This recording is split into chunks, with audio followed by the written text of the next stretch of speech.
عبد العزيز سام، توقعاتك؟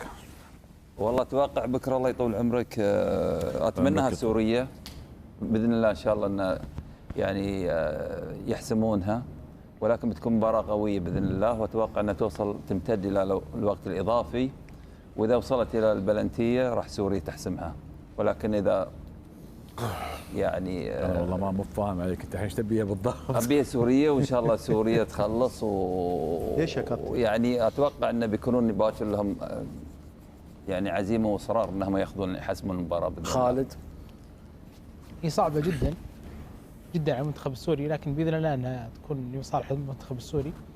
واظن انه المنتخب السوري اسلوب لعبه متعب على اي فريق يعني يمسك الكوره، لكن مو منها مباراه صعبه، لكن ما في شيء صراحه مستحيل في هذا البطوله.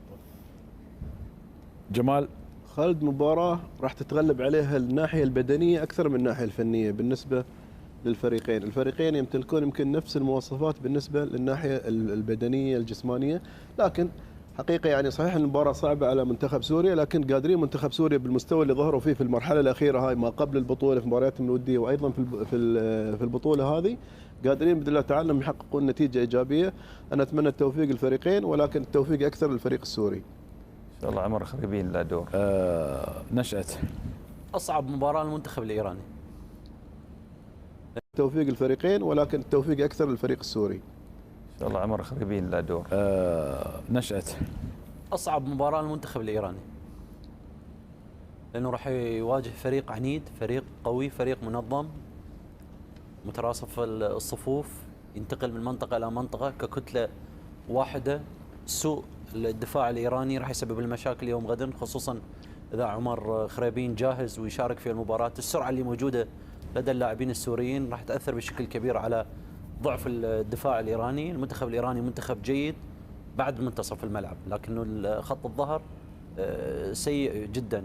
اللاعبين اللي موجودين في المقدمه اذا كان طارمي او سردار ازمون او حتى عبد القدوس في وسط الملعب، لاعبين جيدين لكنه راح يصطدم في فريق عنيد داخل الملعب.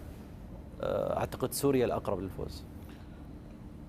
عثمان، عطفا على الدور الاول، بصراحه المنتخب السوري اظهر لنا شكل جميل جدا في الناحيه الدفاعيه، وشكل يعني مقبول في الناحيه الهجوميه، يعني التسجيل في المرمى السوري صعب جدا. المنتخب الايراني كمان وصوله للمرمى ترى بصعوبه، ليس بالسهوله اللي الناس متخيليتها، يعني مهريا جيدين، لاعبين عندهم خبره كويسه، لكن وصولهم للمرمى مش باستمرار ومش على فترات كامله، فهذا ممكن يكون كمان بيزيد صعوبه المباراه على المنتخب الايراني. طبعا المنتخب الايراني اقرب، لكن المنتخب السوري باعتقادي ممكن انه يلعب على جزئيات، هاي الجزئيات ممكن تكسبه المباراه، بس بعتقد المنتخب الايراني اقرب. رواس، خالد، والله اتمنى بكره يكون يوم عند سوريا الحظ يساعده، يكونوا لاعبين سوريين في يومهم. متاكد انا من ناحيه تكتيكيه، من ناحيه القوة الجسمانية، الكور الثابتة، العرضيات، الأمور التكتيكية تتعلق منتخب سوريا قوي فيها كلها، التسديدات من خارج المرمى نفس العملية.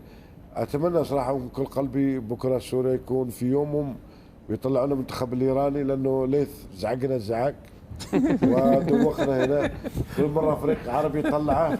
بكرة مع إن شاء الله مع السوريين قايلة السوريش لقبوش سوريين ايش هو؟ بكره جاي لك ان شاء الله يا رب. باكر يسوي لك قهرمان بالعربي. قهرمان بالعربي. نسور قاسيون. سوريا نسور قاسيون. نسور، كفايه نسور خليها تاكل هي تاكل نسور قهرمان كله. الفهود تاكل قهرمان كله. قهرمان النسور بكره حتاكل قهرمان. الاقسام، وان شاء الله بكره الحكم يكون معانا ويطرد اثنين ايرانيين، لانه ايران دائما يتضاربوا. شنو عاداتك يا رواس؟ ويسووا مشاكل. رواس شنو عاداتك وياي؟ شنو عاداتك وياي؟ شنو عاداتك وياي؟ منتخب قوي، منتخب مصنف 21 تصنيف عالميا، لاعبين محترفين، اداء جيد، مهارات عاليه. هذا الفخر مالك، قلنا انتبهنا ولا عندك بطولة 21 ولاعبين في اوروبا ولاعبين مدري وين ومدري وين. ان شاء الله بكره تاكلها. هذا ما يكفي، ما راح يفيد يا راس. روح على السوري، روح على السوري. واش المنتخب يعدله. وياك يا ياسر انا حددتهم عشان تخلص من الاثنين مره واحده. ايران قهرمان میشه خدا میدونه که حقشه ایران قهرمان میشه خدا میدونه که حقشه به لطف یزدان و بچه‌ها ایران قهرمان میشه ایران قهرمان میشه ایران قهرمان میشه الله اکبر الله اکبر الله اکبر كابتن ياسر راح نطلعكم سوريا منصورة بإذن الله. إيران سوريا منصورة بإذن الله. إن شاء الله. الله أكبر وسوريا منصورة. إن شاء الله. بإذن الله. وحتروح على أول طيارة الساعة 10 قول لأصدقائك بكرة الساعة 10 يحجزوا المطار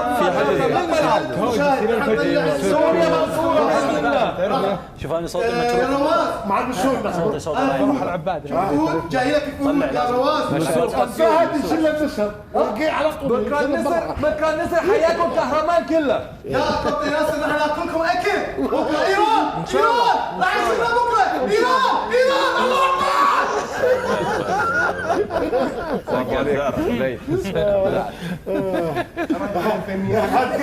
هذا المشكلة نحن بغينا ليش بغينا خلاص هذا نفتك منه والله قلنا بلا الله خليكم السوريين يسمعوني نايمين لاعبين يمكن بكره خلصونا من حضري يسمعك مين يسمع عصام الحضري اوه كارثة هذه وينه؟ من ناحيه اتكلم شويه طبعا لا بجيك بعد الحين ما خلصت انا. اوكي هلا بس خليتونا احنا نكمل. جمال وين كمل جاسم باكر شوف اتكلم عن المنتخب السوري خالد ان باكر المنتخب السوري طلع عن الضغط النفسي اللي عليهم حقق انجاز تاريخي للكره السوريه فباكر المفروض يلعبون مهاراتهم يعني الفرديه ويمتعون الجماهير يلقون المباراه باريحيه لان المنتخب الايراني الواحد يتكلم بحق منتخب قوي منتخب يمتلك لاعبين يمتلك قوه بالهجوم خاصه فكأمنيه مثل ما نقول ان سوريا يفوزون بس كتوقعات المنتخب الايراني لا يا جمال ارجوك توقع كذا قل فوز سوريا قول بس انت خليك متفائل مع توقعاتك توقعاتك زينه يلا قول سوريا لانه انت قارو رواس هذا الرياضه ايوه يعني كلنا نحب نتمنى كأماني الفرق العربيه بس كواقع انت كل واحد يقول رايه فانا اقول صراحه المنتخب الايراني انا بالنسبه لي من الفرق المرشحين يعني يا اخويا احنا نفوز ان شاء الله بالبطوله انت رايحين اللي قدام يا شنو يعني انت تعرف عربي ولا لا ولا بس فارسي؟ لا قاعد اقول لك ايران راح يفوزون كابتن بس نفوز ونروح اللي قدام يعني قدام اليابان وان شاء الله نتواجه لا اذا جابت اليابان كابتن سلم على نفسك ليش؟ سلم على لا المنتخب العراقي يفوز على اليابان احنا نقدر نفوز احنا عندنا محترفين اوروبا المنتخب العراقي احسن عندنا المنتخب العراقي يا ريت بالعراق جمعه هذا يا منطق يا جماعه اتكلم ليش اتكلم قول لي العراق جمعه طلعت برا انا اقول لك ليش افضل؟ ليش افضل؟ انت شنو اخر بطوله اخذها خلال السنه اللي طافت؟ جمال شنو اخر بطوله السنه اللي طافت الحين السنه هذه لعبناها شنو منتخب ايران اخذها من البطوله؟ المنتخب الايراني فيهم ميزه شوف لاعبين مميزين من عمر صحيح. من افضل اللاعبين على مستوى اسيا بس من يشاركون في كاس اسيا ما يعطي من قلبه هذا الفرق بين المنتخب الايراني والمنتخب العراقي كلام المنتخب كبير العراقي هذا ما يعطي يعطي من قلبه. يقول لك المنتخب لاعبين ايران ما يعطون من قلبهم. شنو حكى انا اقول متى شنو الحكي هذا؟ متى اخر مره ما هذا حكي والله منطقي والله انا اقول لك ليش فريق طول عمره نجوم في اوروبا لما يجي كاس اسيا يطلع من الادوار اللاعب اللي 4 مرات طالعين 3 ترى بدور ال 16 ادري يعني قاعد اقول له انا ليش مستوى الفريق الايراني كل سنه يصعد كاس العالم باريحيه صح ولا لا؟ صحيح كل مره تروح كاس العالم باريحيه نعم اللاعب داخل في قلبهم هو. انت صدق داخل قلبه لا صدق لا والله خليني اقول لك ليش باريحيه يروح كاس العالم باريحيه في التصفيات صحيح صح ولا لا؟ اي صحيح ويقدم مستوى اقوى من كاس اسيا صح ولا لا؟ صحيح شنو معناته؟ يلعب بروح هناك على اساس يروح كاس العالم تشوفه يلعب في بطوله عالميه عشان في كاس اسيا في كاس اسيا عنده الثقافه الافريقيه بعض الفرق اللي يروحون مع منتخباتهم ما يشد حيله يجي تأدية واجب فقط لا غير في كاس اسيا لا شوف كابتن جمال شوف اللاعب المحترف لا تقول ما يلعب من قلبه ما يلعب اللعب في الدوريات الاوروبيه هواي اصعب هواي اصعب. اي صح صح بس في كاس اسيا ما قاعد يأدي. هذا الجيل يفرق. بدي اقول لك انا ليش يا جماعه انا متاكد من هذا الجيل من منتخب هذا الجيل نفسه لاعب وهذا النضوج اللي واصل بالمنتخب الايراني هذا غير. كابتن جمال انت ليش تحكي على منتخبي هذا مو منطق كلامك. خليني اقول لك ليش انا ايش قاعد اقول لك جمال تدري ليش؟ تدري هو ليش يروح كاس عالم؟ ليش؟ وبكاس اسيا ما يسوي شيء؟ لانه هو مو فريق بطل.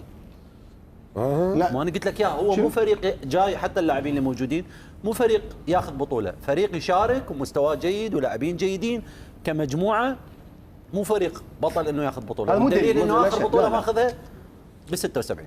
لا شفت اللاعبين هذا الجيل. اسمح لي كامل يا جماعه، هذا الجيل منتخب ايران محتاج الجمهور الايراني، الشارع الايراني محتاج ناخذ هذه البطوله. هاي المعلومه اخر 40 سنه ولا نادي ايراني اخذ بطوله اسيا بالعافيه.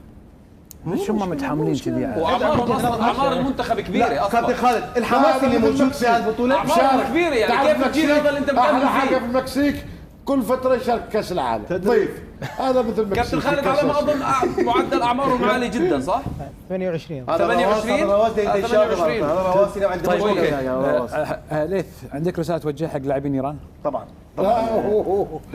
طبعا امنياتي طبعا للمنتخب الايراني. اكلم المدرب امير قلعانوي لانه هو كان لاعب منتخب تخاطبهم كلمهم بالايراني خاص. كلمه من صحبتي دارم با کادر فنی تیم ملی ایران. احنا مرتاحين صدق. انا كمنتخب مشفر يعني مستوى عالي. ما بتفارقني انا بعد سوريا. روح عند سوريا ايش جابك عندي؟ تخاطبني ليه؟ انت ليه تخاطبني ليه؟ شنو تقول انت مع ياسر خلصت من عندنا. انا لسه فتح حساب وياه. ايش فايز انا؟ يا كابتن ياسر بكره ان شاء الله راجعين ان شاء الله. بس انت تعال انت لازم تشجعني تعطيني يعني شجعك يا الخطبه مالك نايم ما تجيني مكاسه اشوفه لما تبدا ايش هذا؟ اخبار هو كذا.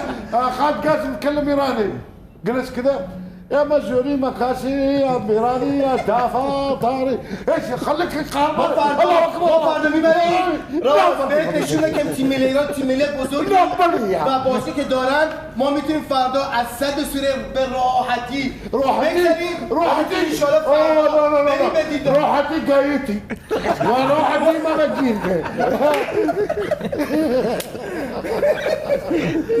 ياسر شو راح تقول حق لاعبينكم؟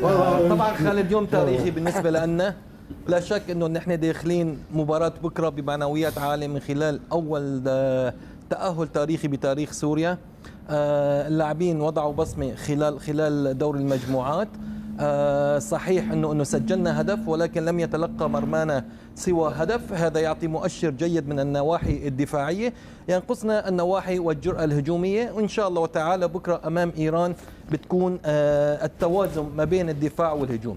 طبعا نحن بكره بنلاقي منتخب قوي، منتخب متمرس، ولكن حتكون في ثنائيات كثيره وفي التحامات كثيره، ونحن تعودنا من خلال دور المجموعات انه لعبنا مع فرق تشابه المنافس اللي حنلعب معه من خلال استراليا، من خلال اوزباكستان، فاخذنا جرعات انا برايي عاليه من خلال هالمباريتين. نعتبر هذوليك المباريات وديه، لا مباراه ايران اللي سوف تضعنا التاريخ.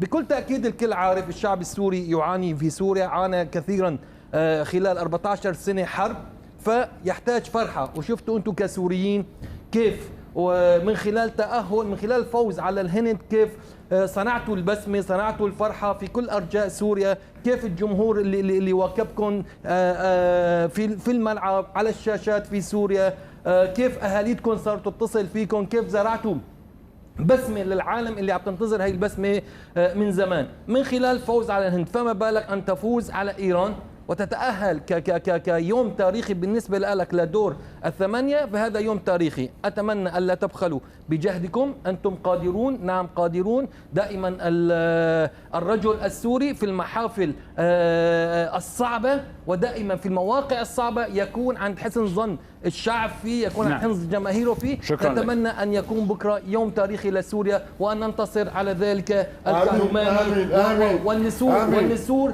تأكل كهرمان كله. آمين. قبل الله. آمين. دعوا. آمين. ايران جاي لك يا كابتن ياسر، نشوفك بكره كابتن ياسر يا رواس، باكر راح نسكت يا كابتن رواس. الله اكبر عليك انت. الله اكبر.